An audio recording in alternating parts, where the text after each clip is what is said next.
Hello everyone, this is Aprajita from evidyarthi.in and let's continue the question answers of your chapter number 5 industries from your book geography। तो चलिए भाई, हमने 1 और 2 question answers हमारे previous video में कर लिया था और 3 and 4 हम इस वीडियो में करने वाले हैं। चलिए थर्ड वाले पे आ जाते हैं। डिस्टिंग्विश करना है भाई, एक दूसरे के अंदर भाई अंतर भेद करना है। तो चलिए पता करते हैं किसमें, agro based and mineral based में। आप पहले एग्रो बेस्ड करते हैं। Agro based industries use a plant and animal. Agro based basically agro based यानी कि एग्रीकल्चर से भी आप इसको ले सकते हैं और प्लांट एंड एनिमल भी समझ सकते हैं। Waste products as a raw material, plant and animal से बेसिकली ये ताल्लुक रखते हैं, वो हो गया एग्रो बेस्ड। अब इसका एग्जांपल क्या होगा, इसका एग्जांपल हम बाद में करेंगे, पहले मिनरल पे आ जाते हैं। तो mineral based industries use a mineral और एज ए रॉ मटेरियल। ये लोग भाई एनिमल और प्लांट यूज करते हैं और ये क्या करते हैं, ये करते हैं मिनरल और यूज करते हैं। ऑब्वियसली मिनरल बेस्ड है तो मिनरल और आयरन और ये सब, ये मिनरल और में तो बेसिकली सारे तरीके के मेटालिक मिनरल सब कुछ आ जाता है। ठीक है, तो इसका एग्जांपल क्या होगा, example of raw material use क्या क्या होता है। इसका आ जाता है भाई एनिमल स्किन। एनिमल स्किन को हाइड्स भी बोला जाता है। So basically animal skin, crops हो गए, ये सारी चीजें यूज होती हैं। साथ ही साथ इसकी इंडस्ट्रीज होती हैं, लेदर इंडस्ट्री, फूड इंडस्ट्री। अब दूध ले लीजिए, दूध डायरेक्ट नेचर से नहीं आ रहा है, दूध तो गाय के अंदर से आ रहा है। लेकिन अगर आप बोलेंगे कि पल्सेस कहाँ से आ रहे हैं, आलू कहाँ से आ रहे हैं, वो डायरेक्ट नेचर से आ रहा है। तो फूड इंडस्ट्री में बहुत सारी चीजें आएंगी। ठीक है, साथ साथ पोल्ट्री भी आ जाती है, फिश और फिशरीज, ये सब भी आता है एग्रीकल्चर के अंदर। एक पर्टिकुलर अलग अलग सब पॉइंट में आता है, लेकिन बेसिकली हम नेचुरल बिल्कुल एग्रो बेस्ड बोल रहे हैं। अब एग्रो बेस्ड में डायरेक्ट अगर आप examples direct from the nature वाले का देंगे तो बढ़िया रहेगा। ठीक है, सो इसमें वुड भी आ सकता है, साथ ही साथ इसमें फूड प्रोडक्शन का भी आ सकता है और लेदर जो हमें डायरेक्ट एनिमल से मिल रहा है। अभी एनिमल एंड प्लांट है ना, तो आपको एनिमल का एक देना ही पड़ेगा एग्जांपल। ठीक है, सो फिर हमारा सेकंड वाला भाई, इसका देख लेते हैं भाई। मिनरल बेस्ड इंडस्ट्री के एग्जांपल क्या है।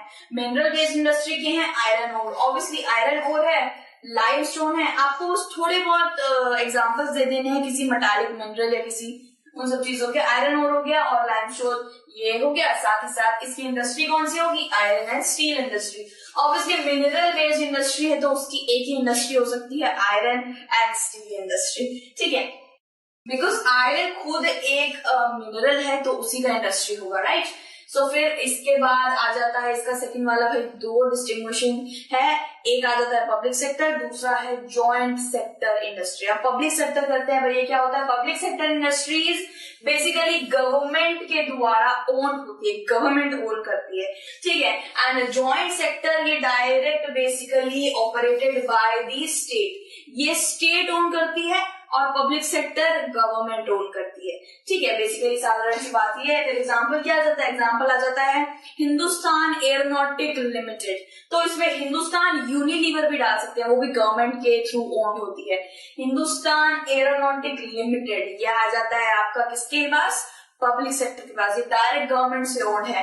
एंड जॉइंट सेक्टर स्टेट चलाता है तो इसका हो जाएगा मारुति उद्योग लिमिटेड, या फिर आप इसे मारुति उद्योग भाई। जो गाड़ियां आती है ना, मारुति सुजुकी, अब तो शायद अलग हो चुके हैं वो लोग, लेकिन मारुति उद्योग लिमिटेड आप एक एग्जांपल ले सकते हैं जॉइंट सेक्टर इंडस्ट्रीज का, जो डायरेक्ट स्टेट से ओन है।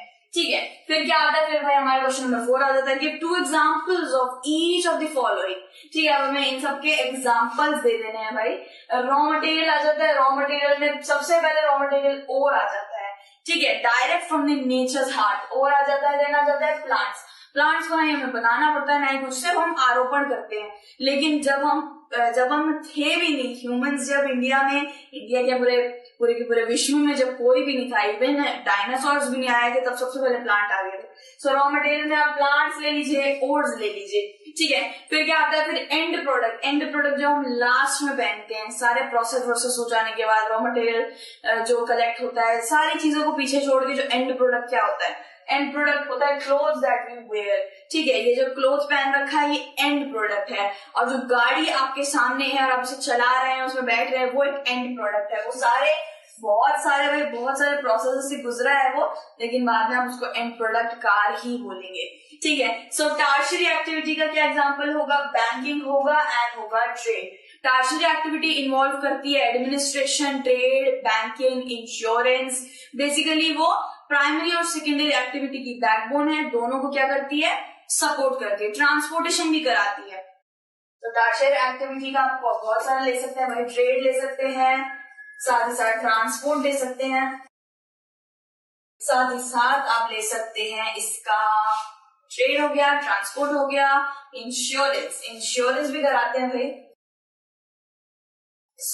ये थोड़ी बहुत और मैंने आपको एग्जांपल्स दे दिए। उसके बाद इसके भाई फोर्थ वाला भी आ जाता है, एग्रो बेस्ड इंडस्ट्रीज के एग्जांपल दे रहे हैं। फूड प्रोसेसिंग इंडस्ट्री होती है और एक होती है leather industry. Leather directly agro में आ जाती है, जो चमड़ा होता है, चमड़े की इंडस्ट्री भी होती है। फिर कॉटेज इंडस्ट्री की बात आ जाती है। Cottage industries basically small scale industries होती हैं, कुछ 15-20 लोगों को इकट्ठा करके बहुत अलग अलग तरीके की चीजें बनाई जाती है। कोई कुछ बुन रहा होता है, कोई सिलाई मशीन, हमने देखा होगा छोटे छोटे फैक्ट्रीज में बहुत 15-20 वर्कर काम कर रहे हैं, सिलाई कर रहे हैं।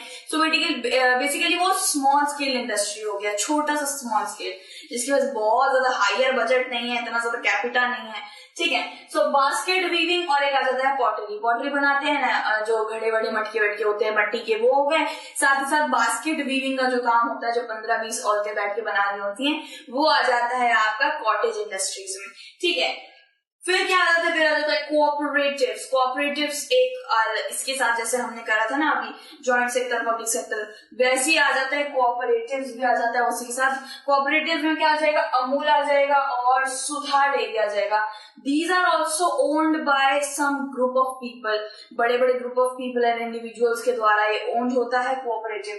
अमूल का तो आपको पता ही है, साथ ही साथ सुधा डेयरी भी एक, दोनों ही इंडस्ट्रीज है भाई, इनको कैसे कोई क्यों नहीं जानता। अभी भी आप शायद मक्खन ब्रेड खा रहे होंगे तो वो अमूल का ही खा रहे होंगे, ठीक है। सो बेसिकली कोऑपरेटिव में ये दोनों आ जाते हैं, ठीक है। बाकी हमने सारे क्वेश्चंस भाई कर लिए हैं और उम्मीद है आपको ये पूरी की पूरी वीडियो समझ आई होगी, आपको हेल्प मिली होगी थोड़ी बहुत, ठीक है। So if you need any kind of help study related, भाई कोई सी भी हेल्प चाहिए तो आप डायरेक्ट evidyarthi.in की वेबसाइट पे जाइए, वहां पे हिंदी मीडियम इंग्लिश मीडियम भाई दोनों में आपको हेल्प मिलेगी।